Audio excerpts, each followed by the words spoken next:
Om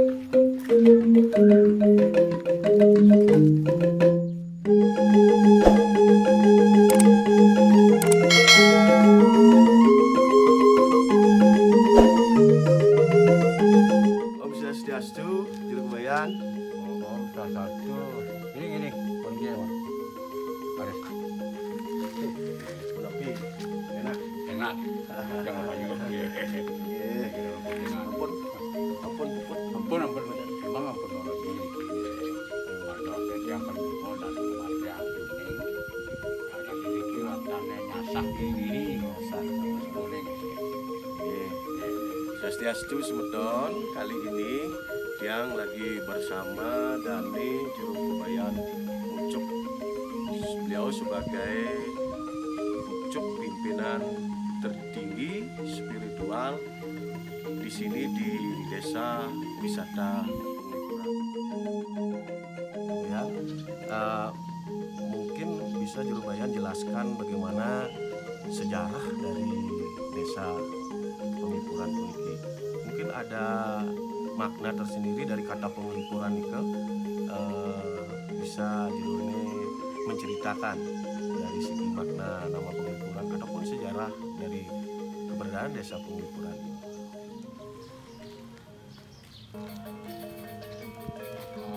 Tentang Desa Adat Penglipuran, jadi saya bisa menyampaikan sesuai dengan apa yang disampaikan oleh orang tua dulu dan termasuk pernah kami sampaikan kepada pengunjung juga bahwa di prasasti itu termuat prasasti. Jadi kita di Desa Adat Penglipuran memiliki prasasti yang dari Tembaga itu termuat bahwa Desa Adat Penglipuran adalah merupakan desa adat tertua di Bali. Jadi sebelum adanya pemerintahan baru, jadi adanya bupati, adanya gubernur, bahwa di Bangli itu terdiri adalah satu kerajaan. Jadi pada waktu Raja Bangli ingin mencari tenaga untuk dipekerjakan di kerajaan Bangli, beliau turun ke lapangan. Jadi mereka jalan-jalan menuju wilayah Bangli.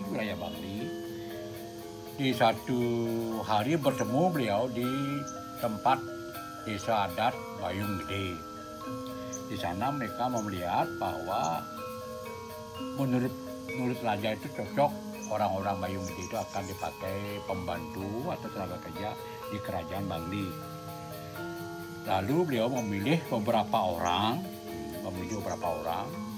untuk dipekerjakan di kerajaan Bangli. Karena kalau mereka tetap tinggal di Bayung Gede, komunikasinya kan adanya komunikasi raja dengan mereka yang di Bayung Gede itu kan agak jauh, sehingga dibawalah beberapa orang Bayung Gede itu ditempatkan di satu wilayah, satu hutan ini. Sebelumnya ini satu hutan itu, ini adalah dulu milik tanah kerajaan Bangli.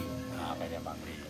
Setelahnya sampai di sini, jadi orang-orang Bayung Gede yang di tempat tinggalkan di sini disebut Kubu Bayung.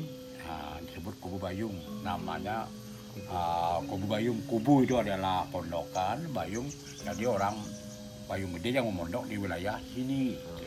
Berarti dengan tujuan supaya mereka-mereka yang mendapat tugas dari raja supaya dekat dengan kerajaan agar mungkin nanti ada perintah dari raja, raja akan sangat mudah, tidak perlu jauh datang lagi ke Desa Bayung. Setelahnya berkembang orang Bayung Gede yang ditinggal di wilayah ini. Lama-kelamaan mereka mendirikan satu kayangan tiga, karena sudah berkembang penduduknya, sudah banyak. Orang-orang tua dulu itu mendirikan satu pura, itu seperti kayangan tiga, ya penataran dan Balai Agung, penataran dan dalam agung nih, 3 kayangan itu.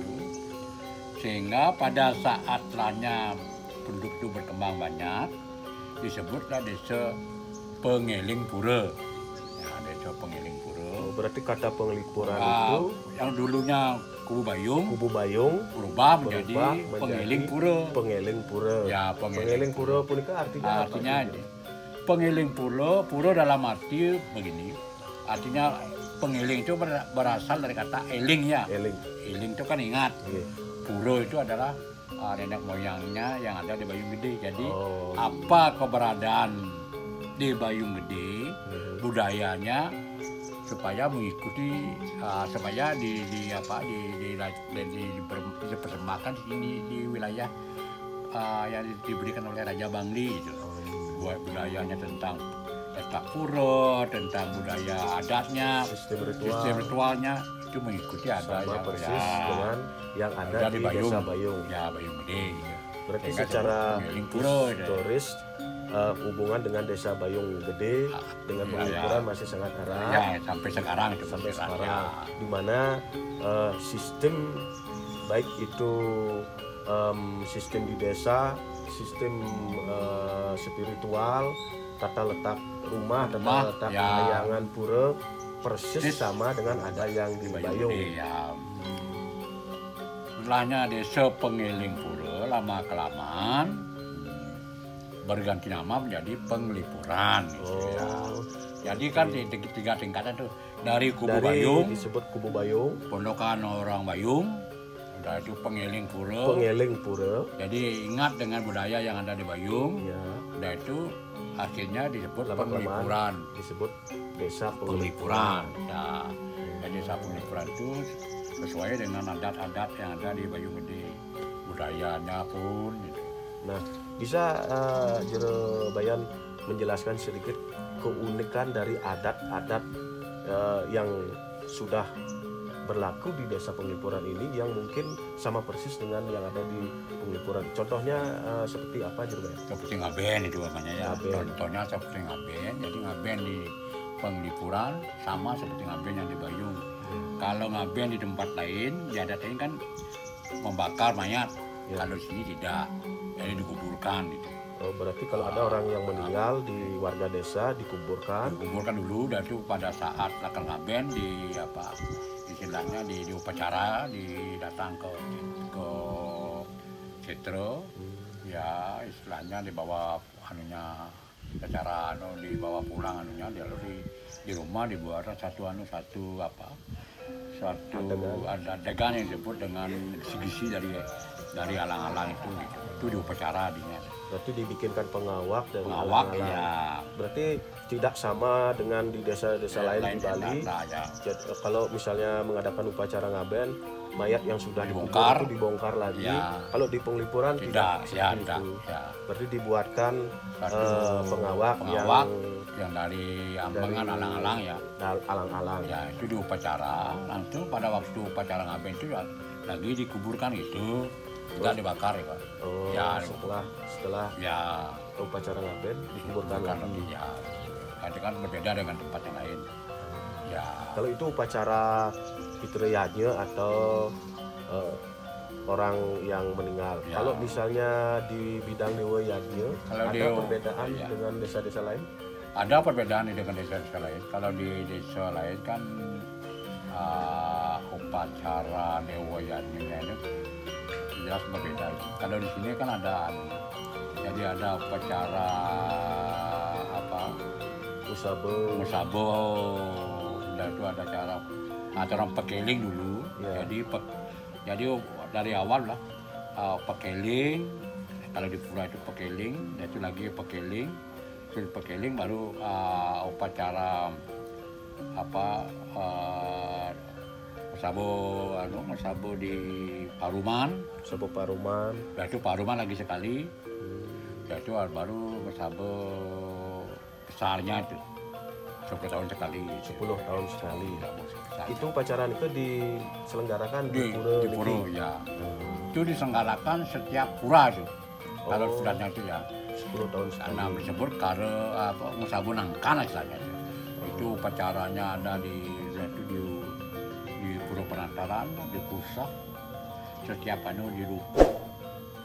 Itu ada di Bali Dalam Agung, semua pura yang itu bersamaan mengikuti itu ya disebut Usabo Nangkan. Nangkan ya, itu setiap 10 tahun sekali. 10 tahun sekali. Ya. Kalau Usabo yang lain ada nih Kak Jurban? Nah, itu cuma seperti yang Usabo setiap tahun sekali itu Usabo pekeling antara pekeling. Pernah yang dengar cerita di Desa Penglipuran ini ada yang disebut dengan Ngusabo Bantal. Oh ya, Ngusabo Bantal. Ngusabo Bantal itu ya. Bisa dijelaskan dulu. Ngusabo Bantal itu adalah suatu upacara yang kaitan dengan di pertanian itu. Ya, pertanian karena sudah hasil panen berakhir, itu diadakan upacara Ngusabo Bantal itu berupa syukuran bahwa di petani itu ya persembahan karena petani sudah berhasil. Ya, Bantal. Dari segi namanya disebut Usabo Bantal itu kan jaje kue bantal itu ya. Ya, itu Usabo Bantal itu karena persembahannya itu semuanya dari bantal itu. Tidak ada lain dari jajan itu ya. Itu berarti setiap keramo, masing-masing keramo mengaturkan persembahan yang berupa jajan bantal ya. Yang terbuat dari ketan itu. Dari ketan ya. Dua, yang merah satu, yang putih ada satu. Yang merah, ada yang putih, ada yang warna putih. Ya, dua warna. Ada makna tersendiri tentang bantal merah putih itu. Kan begini sesuai dengan penuturan orang tua itu, kalau yang uniknya itu pada waktu membuatkan jajan bantal itu tidak boleh dicicipi itu atau dicoba itu. Tidak berisi garam apa kurang garam apa tidak boleh ya itu hanya perasaan yang punya itu ya perasaan yang punya selalu dibungkus. Kalau jatuh itu tidak bisa dipakai pada waktu membungkus. Kalau jatuh pada saat membungkus bikin bantal itu kalau jatuh, ada yang jatuh tidak boleh diambil lagi. Tidak boleh dipakai untuk sajian. Ketika mengadon itu tidak boleh dicicip. Ya, dicicipi ya. Keunikannya itu ya. Dan itu uniknya lagi, kita kan di tempat lain biasanya kan tidak ada pura-pura yang atau pelinggih yang mertiwi gitu. Nah, pura yang mertiwi itu maksudnya gimana juga kan bisa dijelaskan? Mertiwi seperti yang ada di sini, mertiwi itu ada satu pura yang tidak ada pelinggihnya, tidak ada gedongnya, mertiwi itu. Cuma di tonggaknya itu ada batu itu. Di satu areal yang lapang itu tidak ada bentuk pelinggih seperti pura-pura di tempat lain kan biasa ada gedong itu, gedong kan ada, tapi di ini tidak ada. Berarti cuman mertiwi di bawah tonggak gitu, mertiwi namanya. Selain itu apalagi ada keunikan di bidang ritual yang ada di desa Penglipuran? Dewayannya sudah. Lalu sedang dewayannya sudah, itu resiannya di sini sistem pemerintahan, sistem adatnya di sini adalah Ulu Apat. Bisa Jurban jelaskan sedikit bagaimana sistem apa istilahnya juga? Ulu Apat. Ya. Ulu Apat itu sistem pemerintahan desa. Ya, pemerintahan desa yang dimiliki oleh desa adat tua biasanya seperti di Penglipuran, Kotara di Kayang ada, kayu bi, itu Kotara semakin di pegunungan itu semakin banyak ya. Kita ketemukan desa adat yang tua itu ya sistem Ulu Apat. Ya. Jadi kalau sistem Ulu Apat begini ya. Sistem Ulu Apat itu adalah satu sistem yang ada di desa adat tua seperti di Penglipuran di sini. Jadi kramo desa adat itu sistemnya menarik ke atas. Seperti tiang namanya kan sebagai Jelkopayan Mucuk. Nah, di dalam nomor induk itu berarti tiang ini adalah nomor satunya yang ada di desa adat Penglipuran nomor 1. Kedua sampai nomor 76. 76 itu adalah warga desa adat Marep. Sejumlah 76 desa adat pokok ya, yang Marep. Jadi kan begini, di desa adat Penglipuran terdiri dari desa adat Marep, desa adat Roban. Nah, Roban itu kan seperti yang punya adik, itu termasuk desa adat Roban. Ya, dia masuk sebagai organisasi Sekangkong, organisasi Baris, organisasi Pecalang, dan organisasi Tulutuni. Itu Roban namanya. Berarti memiliki tugas dan fungsi masing-masing. Itu Roban. Kalau yang di desa adat Marap itu tingkatannya itu apa aja yang bisa disebutkan? Desa adat Marap itu setiap angkul itu pasti desa adat Marapnya cuma ada satu. Setiap rumah ada satu desa adat Marap yang berdesa adat Marap. Ya, satu itu merupakan perwakilan dari keluarga. Seperti dia memane kan desa adat Marap. Adik-adik itu desa adat Roban. Jadi dia sebagai mewakili desa adat di rumah tangga sendiri gitu. Dan itu desa adat Marap itu terdiri sekarang jumlahnya sudah 77 orang. 77. Ya, itu berkembangnya sangat kemungkinan berkembangnya tidak seperti desa adat Roban. Kalau desa adat Roban kan sudah kawin Roban namun gitu. Kalau desa adat Marap tidak. Seperti sekarang desa adat Marap itu ada desa adat pokok jumlahnya 77 orang. Terbagi ya 70 orang. Dia sebagai Jero Kobayan Mucuk, nomor 2 Jero Kobayan Nyoman, sepasang. Yaitu ada Jero Kobau Mucuk, Jero Kobau Nyoman. Yaitu ada Jero Singguk. Ya, Jero Singguk, Jero Cacar. Ada juga dua-dua. Sehingga jumlahnya itu ada 12 orang. 12 orang. Disebut Kancan Oras. Oh, jadi yang 12 orang itu tadi disebut Kancan Oras. Disebut Kancan Oras. Itu dibagi pokok dulu bagiannya. Dan setelahnya di bawahnya itu desa adat biasa gitu. Bagi warga yang nomor 13 akan menjadi nomor 12 itu tersaring. Bagaimana sistemnya nih? Umpamanya dia cacat tidak boleh duduk ke nomor 12. Tetap kalau di nomor 12 koyong, nomor 13 koyong. Cacat secara fisik, ya mental, tetap di nomor 13 koyong. Setelahnya nomor 1 itu otomatis yang di Jobayan. Ya. Ketika warga desa yang sudah naik urutannya dari nomor 12 sampai nomor 1 otomatis menjadi Dani Jero Kobayan seperti Mucuk ya sekian. Nah, untuk bisa bergeser berakhir pamannya kan punya anak yang terakhir kawin atau sudah punya kumpi berhenti dah. Berarti berhenti sebagai status Jero Kobayan. Ya. Termasuk juga Kancan Oras yang lainnya di bawahnya itu, yang 12 orang itu kalau sudah mau yang nomor 12 itu memiliki anaknya yang kawin terakhir berhenti jadi warga desa adat. Ya, desa adat Marap pokok ya digantikan oleh anaknya. Yang terakhir ya masuk. Berarti di urutan paling bawah. Yang nomor 77 naik nomor 76 menjadi nomor 75, yang nomor 2 menjadi naik nomor 1. Itu baru. Kalau di posisi Dani Jero Kobayan seandainya sudah berhenti ngayah dari Jero Kobayan, yang nomor 2 naik nomor 1 jadi nomor 1, posisi nomor 1 menggantikan Jero Kobayan yang lama. Ya, yang Mucuk jadi Jero Kobayan Nyoman ini menjadi Jero Kobayan Mucuk. Ya. Itu sistem adat seperti Nike yang disebut sistem adat dengan ulupan. Ya, cukupnya kan yang ulupan itu ya.